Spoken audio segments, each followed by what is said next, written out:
Cuando se calma el bullicio de la ciudad y se van apagando las luces de la casa, se enciende la luz del entendimiento. Desde este momento comienza Puerto de Libros, Librería Radiofónica, programa que contiene todos sus elementos tipo A. Puede ser escuchado por niños, niñas y adolescentes sin la supervisión de padres, madres o representantes. Comienza Puerto de Libros, Librería Radiofónica.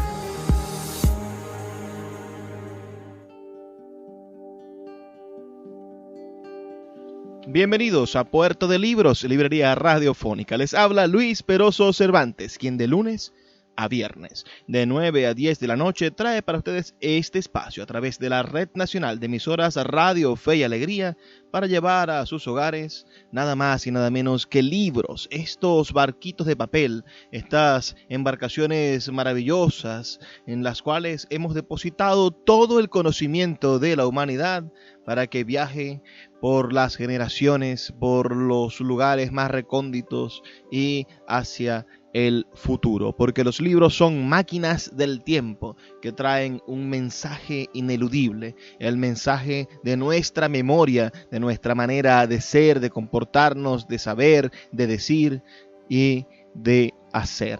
El día de hoy estaremos dedicándonos a un asunto histórico muy emocionante. Leeremos el capítulo 13 del libro Las espías más famosas del mundo de Kurt Singer, dedicado a la leyenda de Mata Hari. ¿Conocen ustedes a la gran Mata Hari? ¿Han visto algunas películas o saben algo sobre ella? Bueno, esta noche estaremos creciendo nuestros conocimientos en nuestra emisión número 187, la que estaremos hoy compartiendo con ustedes, nuestra emisión número 187. Muchísimas gracias a todos ustedes por estar allí. Yo estoy muy agradecido por la manera en la que nos hermanamos, en la que nos conseguimos. Y para hacer que esta relación sea más estrecha, tenemos nuestros números de contacto. El 0424 672 3597, 0424 672 3597 o nuestras redes sociales @librería radio en Twitter y en Instagram, 0424 672 3597 o librería radio en Twitter y en Instagram. También está nuestra página web, que es libreriaradio.org, y nuestra otra página web, nuestro blog, que es radio.puertodelibros.com.be. Esas dos plataformas en las cuales siempre estamos compartiendo nueva información, nuestros programas, subiéndolos para que ustedes puedan disfrutarlo. Si escuchas podcast, tenemos este programa y todos los anteriores cargados en más de 25 plataformas de podcast a nivel mundial. Así que esto no se termina aquí. Sigue funcionando, sigue presentándose día tras día nuestro programa para todos ustedes. Diariamente, Puerto de Libros llega a sus hogares, y no solamente en una emisión, sino en nuestras 186 emisiones anteriores. Antes de comenzar el programa de hoy, vamos a escuchar los mensajes que tienen para nosotros nuestros anunciantes, esas personas que hacen posible que Puerto de Libros, Librería Radiofónica, llegue a sus hogares de lunes a viernes de 9 a 10 de la noche a través de la Red Nacional de Emisoras Radio Fe y Alegría.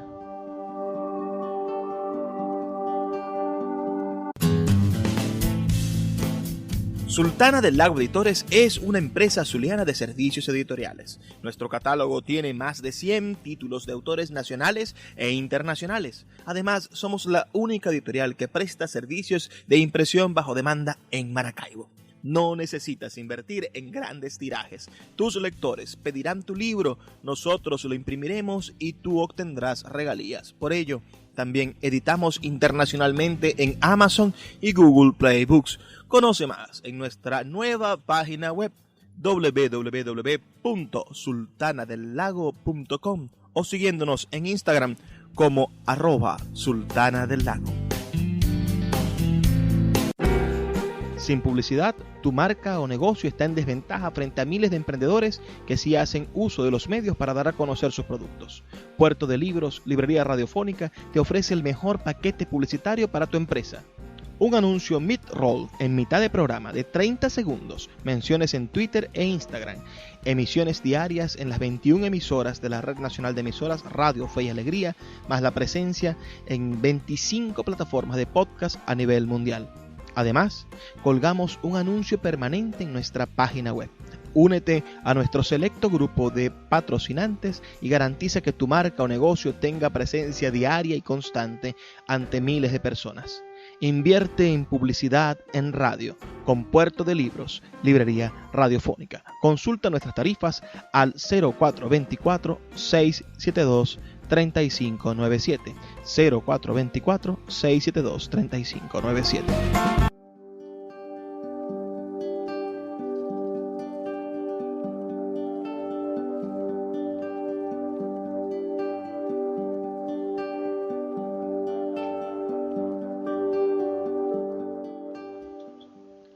La leyenda de Mata Hari.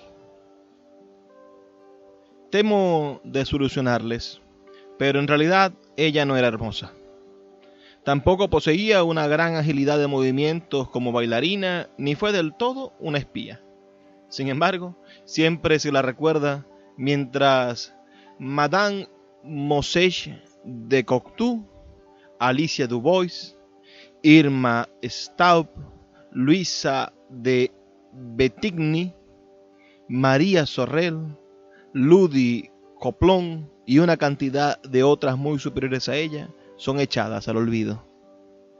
Ya durante su vida la leyenda se ocupó de hacer de ella una criatura fabulosa que combinaba la belleza de una Afrodita con la astucia de un Maquiavelo. Después de su muerte la fábula ha cobrado cuerpo, hasta llegar a ser aceptada como una realidad.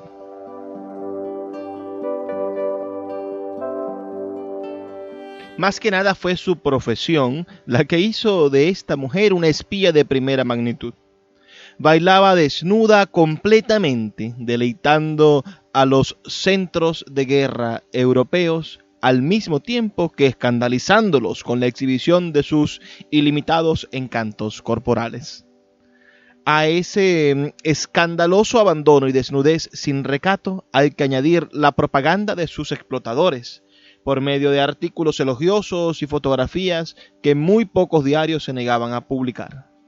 Las agencias noticiosas desparramaban estos por todo el mundo, y cuando llegó el tiempo en que por sus intrigas fueron repudiadas sus acciones por sus fines políticos y de alto espionaje, ya se había acumulado el material suficiente para consagrar su perpetuación en los archivos de todo periódico digno que se considerase tal. Se la ha presentado como una bailarina sensacional, como a una moderna Dalila que había cortado la cabellera a un ciento de Sansones.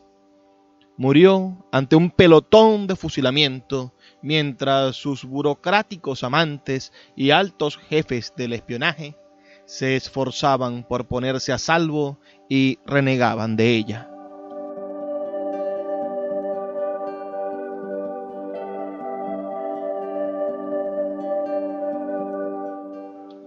Mata Hari murió como vivió, como una frívola de Mondiane, transformada en insidiosa espía. Cuando Adán Selle tuvo de su esposa Brown Atiez una hija el 7 de agosto de 1876, se consideró el hombre más feliz de Holanda. La feliz pareja la bautizó como Margarita Gertrudis, sin pensar siquiera el futuro maravilloso que tenía deparado para ella la historia. Y así habría sido, porque fue colocada en la escuela de una institución religiosa con la evidente intención de casarla con algún robusto aldeano. Pero durante unas vacaciones pasadas en Hague, se cruzó en su camino Campbell MacLeod. Ella tenía solo 18 años. Él era un arruinado y descarriado capitán de las fuerzas coloniales holandesas de más de 40 años. Bebía intensamente, amaba salvajemente y trataba de reavivar los extinguidos placeres del deseo que las mujeres y el licor habían destruido en él. Con todo, este empedernido bribón, que llenaba todos los requisitos para figurar en la legión extranjera, se vio correspondido en sus pretensiones amorosas por la pequeña doncella holandesa educada en un claustro. Se casaron y en 1895 los encontramos en Java, donde MacLeod comandaba un ejército colonial de reserva. Tuvieron 2 hijos, un niño y una niña. El licor y el clima de las islas obraron luego sobre MacLeod y volvió a sus antiguas costumbres. Ebrio, golpeaba sin misericordia a su joven esposa, llegando hasta amenazarla con un revólver cargado. Cada vez que podía hacerlo, la traicionaba, y no una vez, sino muchas, hasta que al fin ella terminó por abandonarle y regresar a Holanda.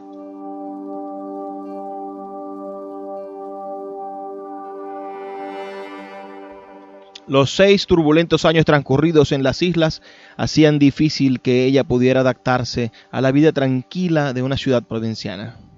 Dejó pues a su hija con sus parientes, su hijo había muerto en Bali, y se fue en demanda de París y de la aventura. Tuvo una pequeña actuación en un teatro de variedades, pero no progresó debido a la intervención de los MacLeod, que la acusaron de ser una vergüenza para la familia. Pero poco tiempo después volvemos a encontrarla de vuelta, dando el segundo paso hacia su fin trágico.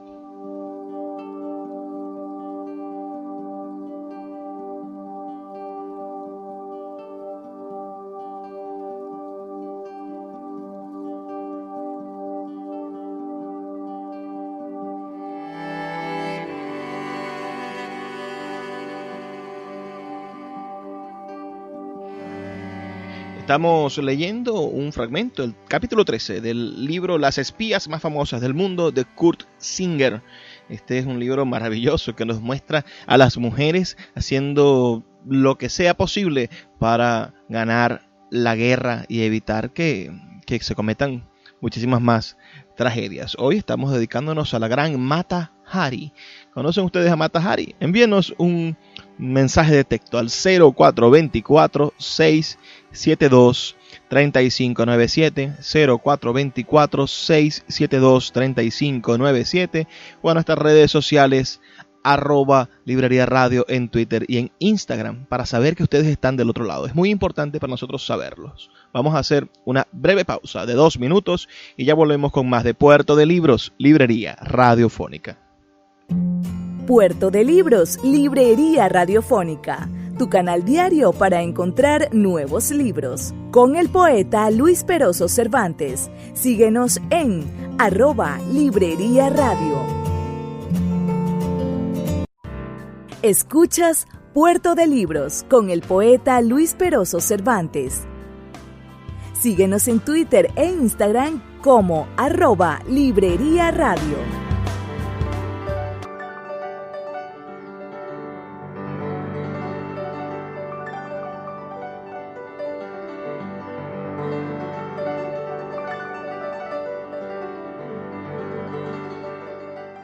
Esta vez París recibió a una personalidad muy distinta a la de la tierna holandesita que en 1895 se embarcara rumbo al oriente. Los años pasados en Bali la habían familiarizado con las danzas de las menudas bayaderas javanesas, de cuyas actitudes captó su inspiración.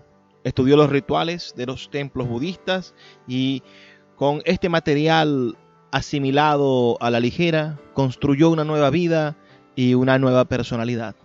Ya no fue más Margarita Gertrudis Selle, hija de un acomodado hombre de negocios de Leeuwarden. Ahora era Mata Hari, el ojo de la aurora, nacida en el sur de la India con una familia de la casta sagrada de los brahmanes. Su madre, una bayadera, había muerto al dar a luz y los sacerdotes del templo de Kanda Swandi consagraron a la hija de Shiva y la enseñaron las danzas del templo para que reemplazase a su madre. Como llegó a París es asunto aparte, pero el caso es que llegó como la exponente de los rituales jamás revelados ante los ojos de los infieles. La oruga tenía 29 años cuando se metamorfoseó en la mariposa que era Mata Hari. Aún entonces ella distaba bastante de ser hermosa. Su mandíbula era casi prognática y en su cara se evidenciaba cierto aire de animalidad característico en ella. Su piel bronceada confirmaba la fábula de su ascendencia oriental y sobre esta se advertía una humedad que bien podría ser aceite o transpiración. Su belleza radicaba en sus ojos y brazos, sobre todo en sus brazos, que eran considerados por algunos como los más hermosos del mundo. En cambio, sus pechos eran aplanados, colgantes y fofos. Fue por esta causa que desistió de sus pretensiones de posar como modelo, y también por ello fue esta la única parte de su cuerpo que no expuso durante sus exhibiciones en público. Como el ojo de la aurora, fue la favorita de la vida nocturna parisense y la amante de más de un político preeminente y espía conspirador. A diferencia de Afrodita, surgiendo entre las espumas, Mata Hari no apareció ante la vista del público en toda su impúdica desnudez. El Museo Guimet, dedicado a las colecciones orientales, fue el escenario adecuado para que ella hiciese su estreno en medio de diáfanos velos. Luego los velos fueron cayendo uno tras otro, hasta no quedar cubiertos sino sus pechos, protegidos por unas placas metálicas. Fue una sensación. Los galanes la encontraban siempre esperando con sus brazos abiertos, mediante un precio, claro. Se instaló en los Campos Elíseos, adquirió joyas y costosos vestidos, paseó en coche por los bulevares de moda y asistió a fiestas. Todo como conviene a una bailarina cortesana rodeada por una multitud de millonarios vehementes.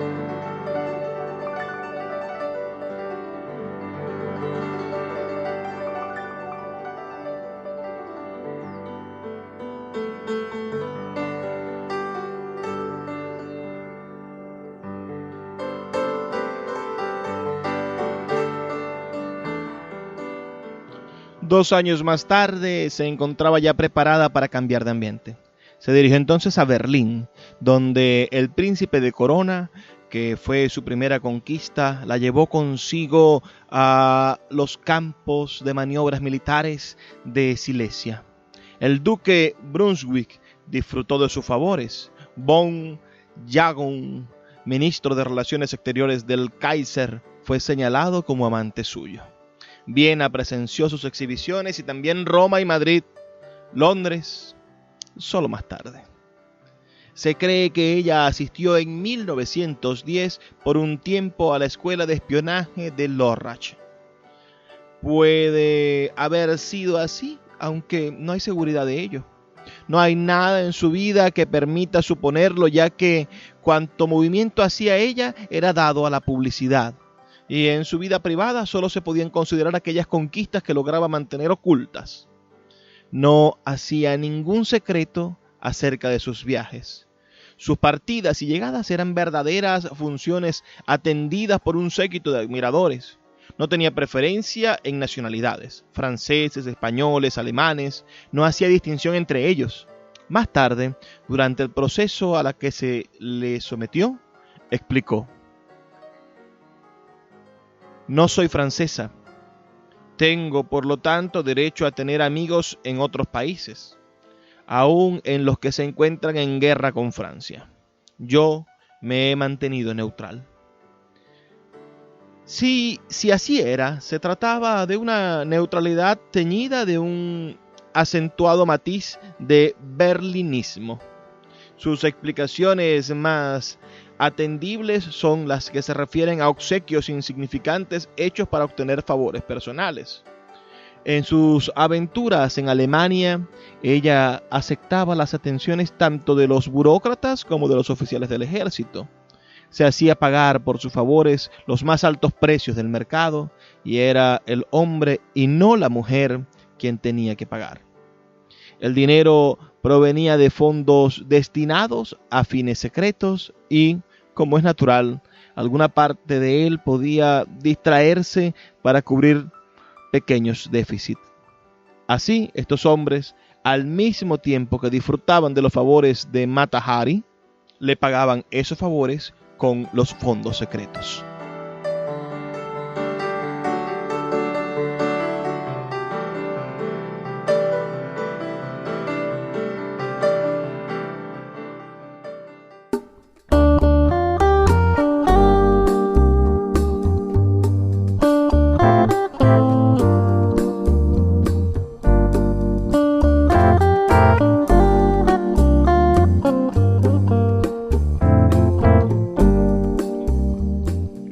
Una vez ya envuelta en las redes de su propia codicia, pasó luego a ser una agente voluntaria de los jefes del espionaje. En su mayor parte, sus deberes consistían en reunir las informaciones que les confiaban sus incautos cortejantes. La doncella de un bar, para gente del mar, hacía a menudo lo mismo con los marineros ebrios que festejaban la salida de sus buques. Pero había esta diferencia evidente entre ambos casos. Se podía tener plena confianza en las informaciones obtenidas por Mata Hari. En efecto, estas eran de primera mano y tenían el sello de la autenticidad. Aún así, sin embargo, nada hay en los archivos que permita suponer que Mata Hari poseyese actitudes para el espionaje. Hay poca o ninguna evidencia de que algunas de las informaciones que ella suministrara fuese de importancia. Sus cotorreos mientras iba y venía entre París y Berlín eran demasiado ostensibles como para no llamar la atención y ser observada. Es probable que algunos de sus amantes se diesen cuenta de que habían hablado muy fuerte y demasiado y estuviesen solo satisfechos de haberlo hecho en forma encubierta. Durante el primer año de la Primera Guerra Mundial no hay antecedentes de sus actividades, pero cuando ella fue a Francia en 1915, lo hizo precedida por un telegrama del servicio secreto italiano que decía: examinando la lista de pasajeros de un barco japonés en Nápoles, hemos reconocido el nombre de una celebridad teatral procedente de Marsella llamada Mata Hari, la famosa danzarina hindú que se propone revelar las danzas secretas hindúes que se practican en completa desnudez. Parece haber renunciado a su pretendido origen hindú y haberse hecho berlinesa. Habla el alemán con un ligero acento oriental.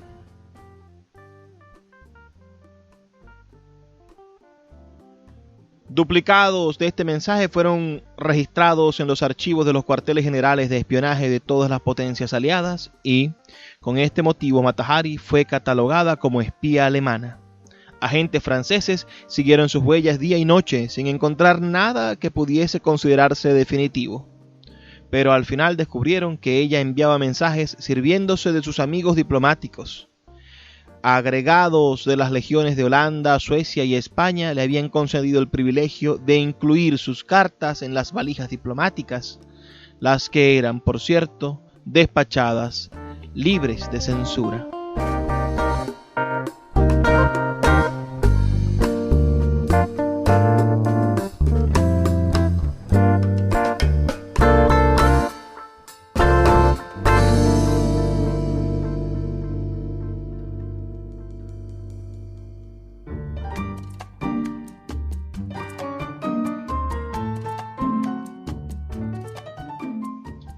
Se procedieron entonces a abrir las valijas holandesas y suecas y a requisar las cartas de Mata Hari.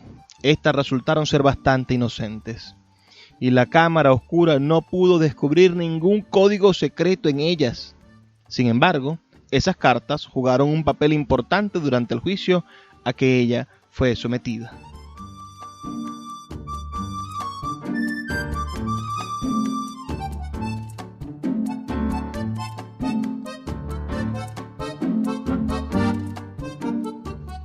Estamos hoy leyendo un fragmento, un capítulo del libro Las espías más famosas del mundo de Kurt Singer.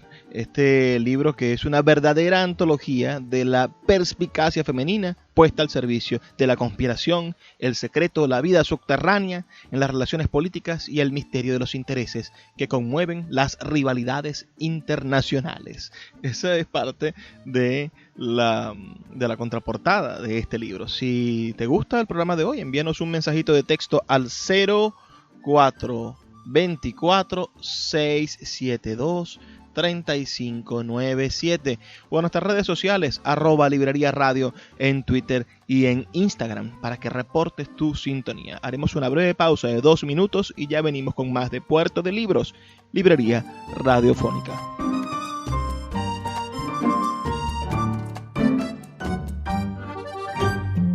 Puerto de Libros, librería radiofónica. Tu canal diario para encontrar nuevos libros. Con el poeta Luis Peroso Cervantes. Síguenos en @librería radio. Escuchas Puerto de Libros con el poeta Luis Peroso Cervantes. Síguenos en Twitter e Instagram como @librería radio.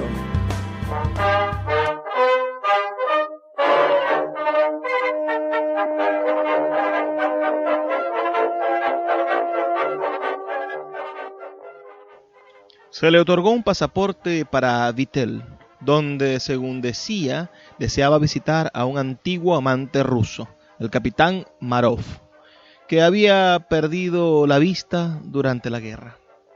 Allí estaban construyendo un aeródromo muy importante, por lo que Francia estaba muy prevenida contra el espionaje alemán. Sin embargo, los agentes que la siguieron quedaron muy defraudados, pues ella dedicó todo su tiempo al ruso herido y volvió sin ejecutar nada que se le pudiese reprochar.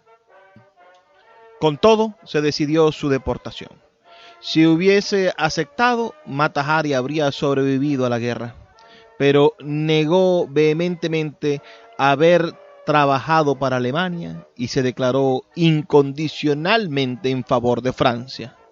Se jactó de su intimidad con muchos dirigentes alemanes y se ofreció voluntariamente para trabajar para el servicio secreto francés. Su oferta fue aceptada y se la envió a Bruselas en busca del general Maurice von Bissing, una de sus conquistas. Se le dieron a conocer sus nombres a 6 agentes belgas y al poco tiempo uno de ellos era ejecutado por los alemanes. Los agentes británicos del contraespionaje informaron que aquel había sido traicionado por una mujer. En su aventura siguiente la encontramos camino de España, vía Holanda e Inglaterra. En Londres fue enviada a la Nueva Scotland Yard, donde fue interrogada por Sir Basil Thompson. Admitió de inmediato ser una espía, pero una espía de Francia, aliada de Gran Bretaña.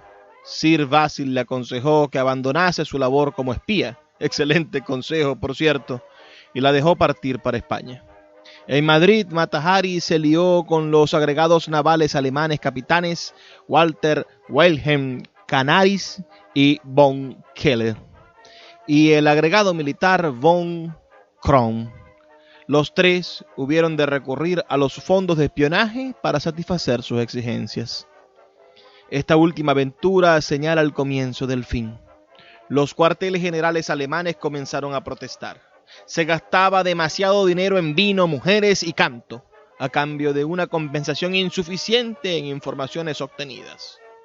La liquidación es el destino de los espías que dejan de servir, y Mata Hari, aún en las mejores circunstancias, resultaba ser de poco valor.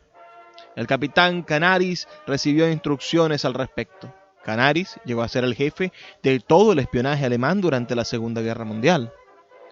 H-21, Mata Hari, iba a volver a París. Se le dio un cheque por 15.000 pesetas por servicios prestados en España, que debía serle pagado por intermediario de una legación de un país neutral. Mata Hari tragó el anzuelo.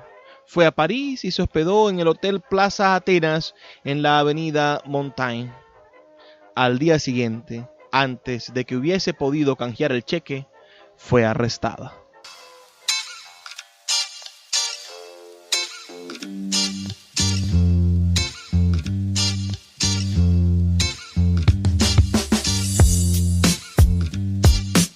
El mensaje enviado al capitán Canaris había sido una orden clara, hecha en un código anticuado conocido por los franceses, de que la traición a Mata Hari y su liquidación debían ser cosas seguras. ¿O desearía el capitán Canaris desembarazarse de ella por razones personales? Todo terminó en el arresto de Mata Hari. Fue enviada a la prisión de San Lorenzo, donde se le asignó la celda número 12, que ella ya no dejaría vacante, sino con su muerte. Era una estancia espaciosa y con 3 camas que había albergado a Madame Calot, quien mató a bala a Gastón Calmet, editor del Figaro, a Madame Stengel, que había suministrado un trago similar al presidente Francisco Faure, y a Margarita Francillard, quien fuera ejecutada como espía. El 24 de julio de 1917, Mata Hari fue sometida al proceso por la corte marcial. Su destino estaba ya trazado. El presidente de la corte, Semprún, la consideraba culpable. Mansart y Mornet, los otros jueces, eran de la misma opinión. Nuestro maestro Clunet, el consejero de ella, estaba convencido de su inocencia, como también lo estaban muchos de los que se apiñaban en las calles a la espera del veredicto. La causa se llevó en secreto. Todas las puertas fueron guardadas por centinelas y nadie podía aproximarse a menos de 10 pasos del recinto. Este secreto fue acordado con muy buen criterio, porque Mata Hari lo contó todo.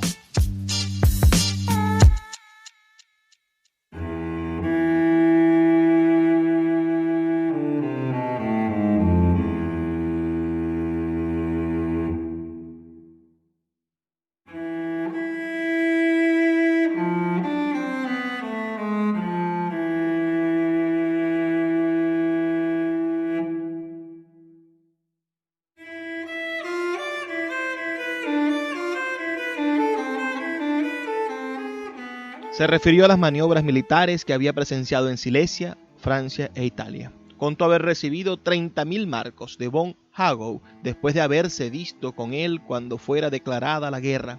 También se refirió a otros pagos de cantidades similares. Fueron el precio de mis favores, declaró, 30.000 marcos. Jamás mis amantes me ofrecieron menos. Admitió haber mantenido correspondencia con alemanes, sí, pero se trataba solo de comunicaciones entre amantes, que no había más intercambio que el de ternuras. Las valijas diplomáticas solo las había usado para enviar cartas a su hija. Sostuvo con firmeza que había trabajado como espía para Francia, pero no pudo presentar ninguno de los informes que decía haber recogido. Su destino quedó sellado cuando no pudo mostrar la lista de los 6 espías belgas que se le había suministrado. Tampoco pudo explicar qué la había hecho, pero tanto ella como la corte sabían que esa lista había sido enviada a los oficiales alemanes de Ámsterdam antes de abandonar ella Francia.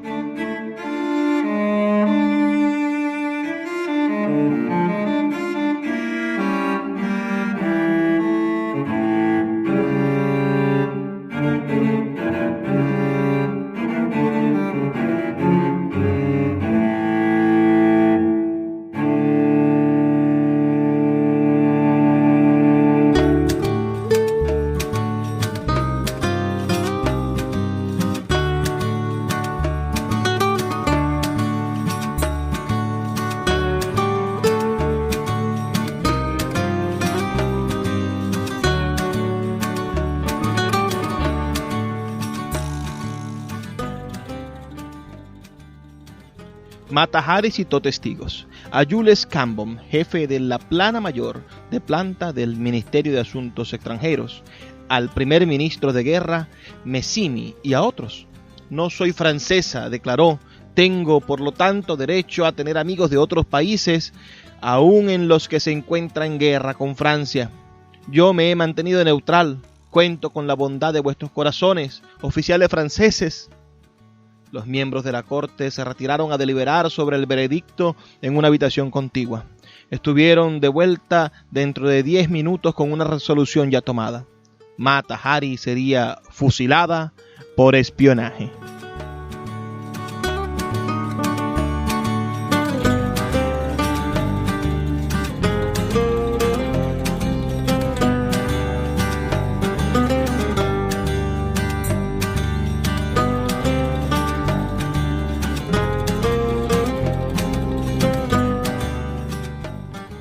Hay algunos puntos oscuros en este proceso. Se había sostenido que ella era la responsable del torpedeamiento de 14 transportes franceses en el Mediterráneo, con enorme pérdida de vidas, pero nadie dio el nombre de los barcos ni hay ningún registro acerca de su pérdida. Y si ella había suministrado las informaciones que causaron semejante destrucción, ¿qué era de los miembros de los ministros de Marina y Comercio y Guerra que le proporcionaron esas informaciones?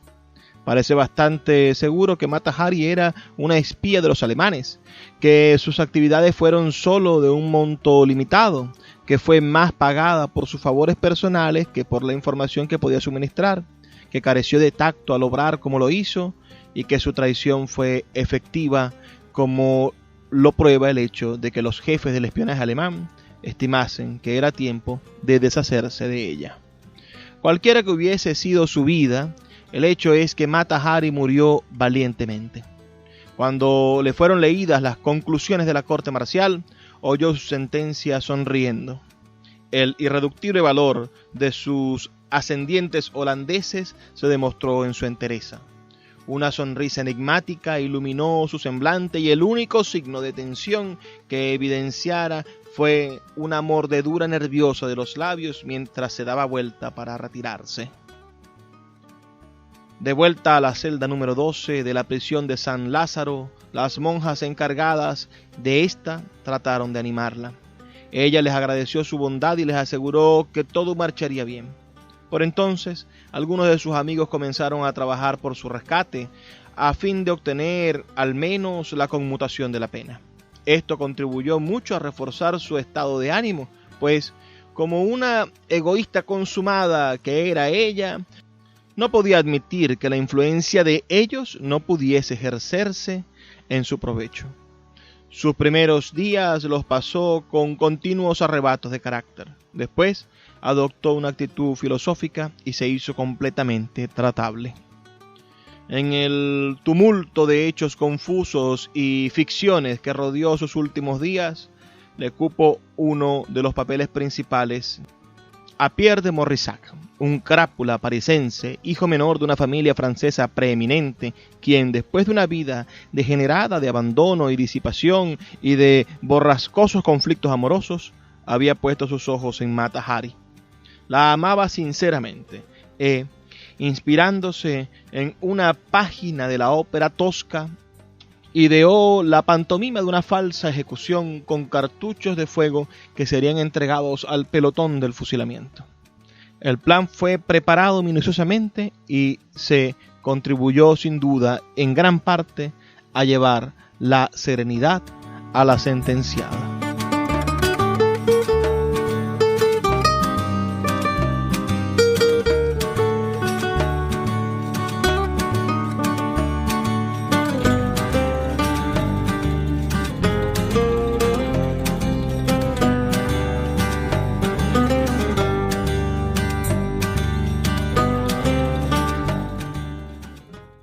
Síguenos en @Librería Radio. El poeta Luis Peroso Cervantes le acompaña en Puerto de Libros, Librería Radiofónica, por Radio Fe y Alegría, con todas las voces.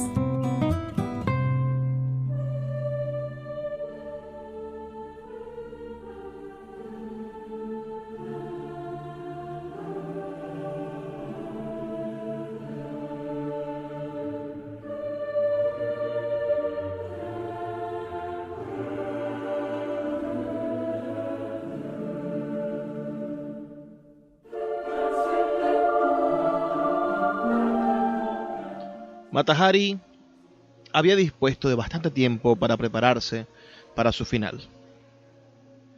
Ya la sentencia dictada el 25 de junio se iba a cumplir solo el 15 de octubre. La ejecución debía efectuarse a las 5:47 en el campo de tiro al blanco de Vincennes.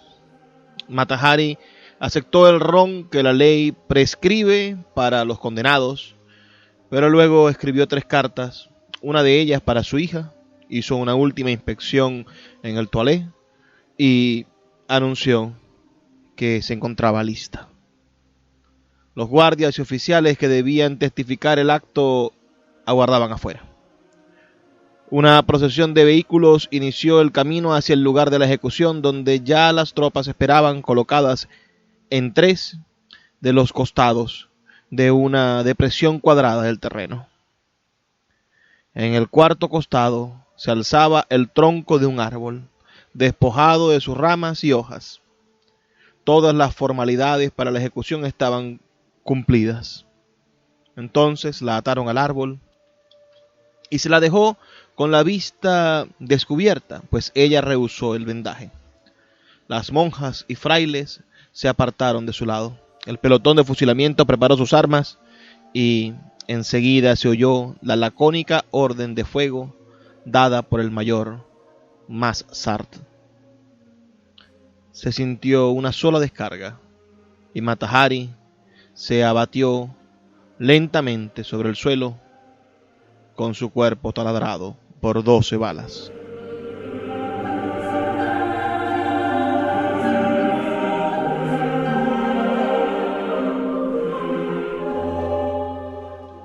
¿Qué les pareció ese capítulo número 13 de este libro, Las espías más famosas del mundo? Un libro verdaderamente interesante, ¿no?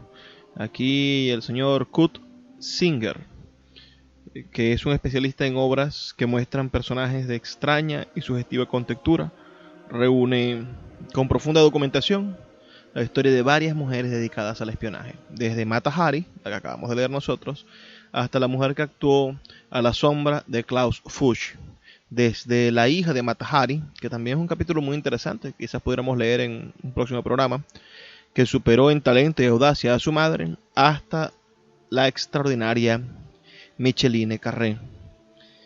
Todas estas aparecen en este libro. Además, es un libro que ofrece un valioso conjunto de documentos históricos. Tiene toda la atracción de una apasionante novela, aunque sean sucesos reales. Sigo leyendo, como les digo, la contraportada de este libro. Las contraportadas siempre hablan bien de los libros, pero creo que no nos ha defraudado esta manera en la cual se narra, en la que se cuenta la historia de la Mata Hari. ¿Qué les pareció? ¿La conocían ustedes antes? Envíenme un mensaje de texto al 0424-672-3597.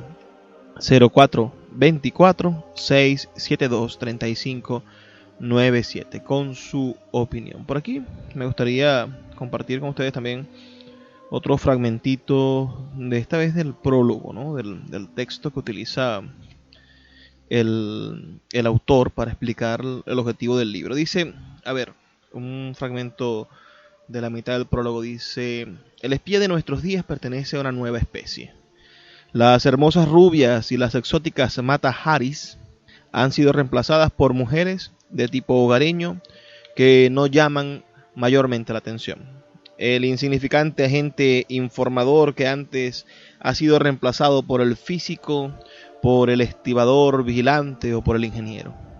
Ya no se usan las negras barbas, los anteojos verdes, ni los bastones que ocultan cámaras fotográficas en su interior. El espionaje ha variado radicalmente. Los microfilms han reemplazado a las cintas invisibles. Ya no es necesario ocultar los mensajes en cajas de bombones con doble fondo, porque los transmisores radiales de onda corta son mucho más prácticos. Los micrófonos, fotografías con rayos X y otros sistemas se usan para reproducir elementos como la voz, y a las personas tienen muchísimo más efecto. Pero los fines fundamentales del espionaje no han cambiado desde los tiempos antiguos. Mucho antes de que fuesen descubiertos los secretos de la bomba atómica, ya los egipcios de la antigüedad habían organizado un buen servicio secreto estatal y el espionaje era considerado como una de las varias ciencias secretas. Cuentan los anales que un tal capitán Tuté, uno de los consejeros del rey Tutmosis III, ayudado por sus aliados secretos, logró introducir de contrabando dentro de la ciudad de Jaffa a 200 soldados bien equipados. Los soldados iban ocultos dentro de sacos de harina cocidos y, simulando un cargamento de harina, fueron cargados en barcos con destino a la ciudad sitiada. Mucho después, Homero escribió la historia clásica del espionaje, el cuento de los caballos de Troya, y en la Guerra Civil Española encontramos una versión moderna en tan antigua felonía en la llamada Quinta Columna. Por 3000 años, ya sea que los generales hayan enviado sus hombres en sacos harineros o que los hagan descender desde el cielo por medio de paracaídas, la idea primordial ha sido la de la infiltración detrás de las líneas del enemigo. Originalmente el espionaje era tabú entre los romanos. Julio César rehusó en numerosas ocasiones establecer un servicio secreto, pero nada pudo impedir que fuesen espías los que le previniesen de que el jefe germano Ariovistus, con la ayuda de algunos romanos, estaba planeando un atentado contra su vida. Si César hubiese dispuesto de un servicio secreto de espionaje, el honorable Bruto no habría podido, tal vez, asesinarle jamás. Las sucesivas guerras de los turcos abundan en actos de traición y de espionaje de ambos lados. El príncipe Eugenio, famoso general austríaco, logró introducir numerosos espías entre las líneas de los turcos y, gracias a estos agentes, pudo al fin derrotar decisivamente a los turcos frente a Viena. Uno de los primeros progresos en la técnica del espionaje fue ideado durante la Restauración, bajo el reinado de Carlos II, por el Sir Samuel Morland. Se trataba de un dispositivo que permitía abrir las cartas y volver después a sellarlas sin que se enterase el destinatario. Este aparato fue destruido por las llamas durante el Gran Incendio de Londres en 1666. Samuel Pepys, que sirvió bajo el reinado de Carlos II y Jacobo II como secretario del Almirantazgo británico, registra en sus memorias un sorprendente caso de espionaje ejercido contra los holandeses. Corresponde a Richelieu el indiscutible honor de haber establecido el primer servicio de espionaje en Francia, y a Fouché el perfeccionamiento posterior de la organización.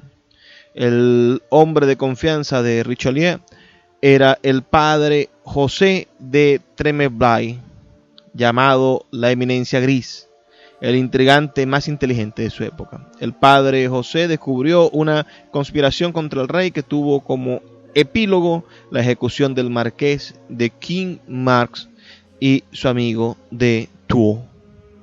El cardenal Mazarino, sucesor de Richelieu, designó a su propio espía jefe, Ondedey, obispo de la diócesis de Fréjus.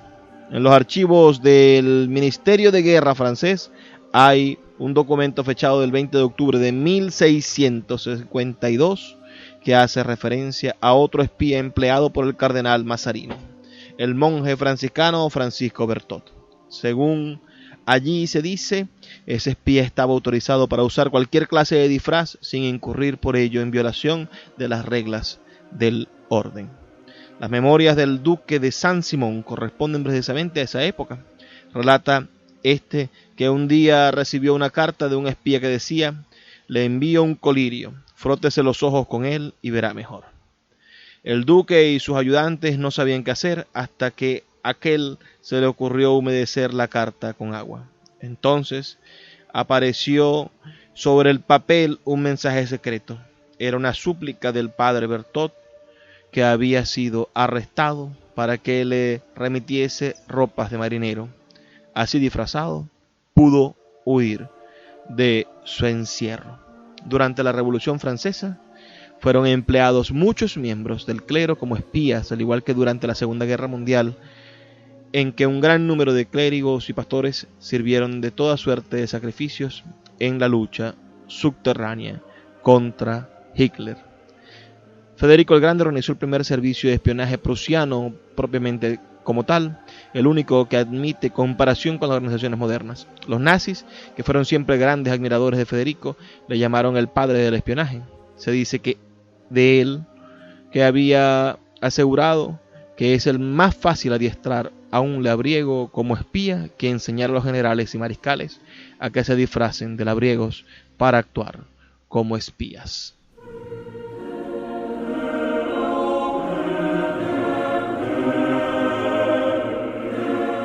La literatura y el espionaje han estado estrechamente ligados. Pienso en maravillosas obras literarias como El espía que vino del frío, de el gran John le Carré. También podemos leer maravillosas obras de otros escritores como Graham Greene, que tiene Nuestro hombre en La Habana.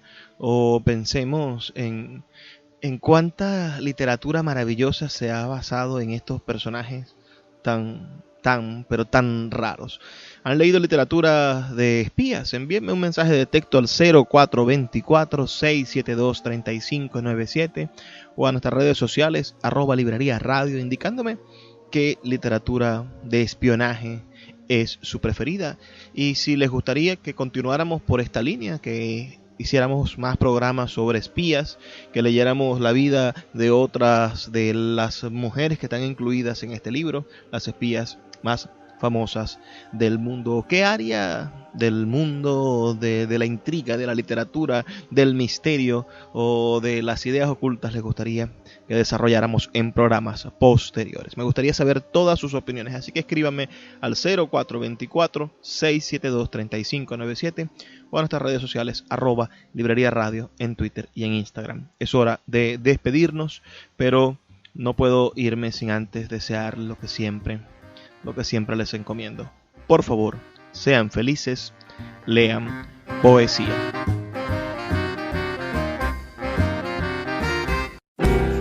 Sin publicidad, tu marca o negocio está en desventaja frente a miles de emprendedores que sí hacen uso de los medios para dar a conocer sus productos. Puerto de Libros, Librería Radiofónica, te ofrece el mejor paquete publicitario para tu empresa. Un anuncio mid-roll en mitad de programa de 30 segundos, menciones en Twitter e Instagram, emisiones diarias en las 21 emisoras de la Red Nacional de Emisoras Radio Fe y Alegría, más la presencia en 25 plataformas de podcast a nivel mundial. Además, colgamos un anuncio permanente en nuestra página web. Únete a nuestro selecto grupo de patrocinantes y garantiza que tu marca o negocio tenga presencia diaria y constante ante miles de personas. Invierte en publicidad en radio con Puerto de Libros, Librería Radiofónica. Consulta nuestras tarifas al 0424-672-3597. 0424-672-3597.